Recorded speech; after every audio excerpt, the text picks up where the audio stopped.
دی نن چې نهم محرم دی د جمعې ورځ ده سبوی د خیولې ورځ ده د هفتې ولسم محرم دی دا سبوی ورځ چې کومه ده د هفتې چې لسم محرم دی دغې ته د عاشورې ورځ ویلی شي یعنې د محرم میاشتې لسم تاریخ نو د عاشورې په ورځ باندې رسول الله صلی الله علیه وسلم چې مدینې له راغی یهودو رجنې وه نو نبی علیه السلام وفرمایي چې دا څنګه د خلکو روژه نیسي بیا یهودو ورته وویل چې په دغه ورځ باندې د محرم په لسمه ورځ د عاشورې په ورځ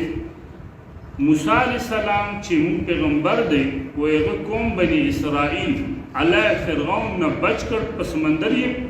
پیره بوسل فرعون یې غرق کړ نو د الله شکریا مونږ کوو د عاشورې پورې د روژه نیسو نو نبی علیه السلام وفرمایل صحابو ته چې دغونه خو مونږ د موسی علیه السلام ډېر حقدار یو ډېر ورته نږدې یو ځکه چې دا خو موسی په عقیده هم نه پوتې مونږ موسی عقیده یې وایو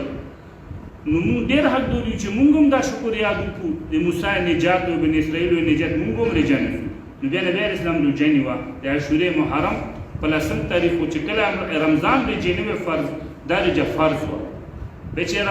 رمضان روژې فرض شو بیا مستحب پاتې شو یا سنت بیا صحابه رسول الله ته وایي چې د الله رسوله دا خو یهود هم نیسي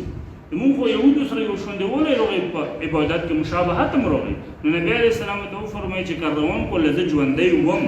زه یوه بله ورځ روژه هم سره نسم دوې ونسم یهود یوه نیسي مونږ دوې نیسو نو هغو شونډې ونه وو هغو سره مشابهت نه بیا رسول الله بل کله پوته نه شو اوس بعضې علما فرمایي چې یوه روژه نیول صرف په لسم محرم په عاشورې پورې مکروه دي بعضې وایي چې نه مکروه نه دي خو نیول دوې پکار دي نو که څوک دوې نیسي نو هفتې په ورځ لسم محرم د عاشوره نو یوه د هفتې ورځ ونیسي یوه د بیا سره اتوار ونیسي خو که چا نن ورځ روژه نیولي په نهم محرم نن د جمعې په ورځ هم ټیک دو یوه سبوی ونیسي نو دوې ویشي خو که چا داسې وکړو چې نن یې هم نیولي سبوی یې ونیوه بل سبوی یې ونیوه دا ډېره بهتره ده نو محرم سره و عاشورې سره یوه روژې مسله تړلې ده خو یوه دویمه مسله یې سره تړلې ده حدیث شریف کې راځي چې په لسم محرم د عاشورې په ورځ باندې چا په خپلو بچو باندې صدقه وکړه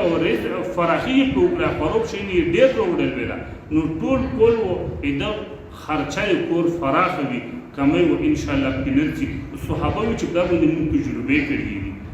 علی دا خبرو باندې مونږ د عمل کولو توفیق وکړي دعا وکړو ربنا ظلمنا انفسنا وان لم تغفر لنا وترحمنا لنكونن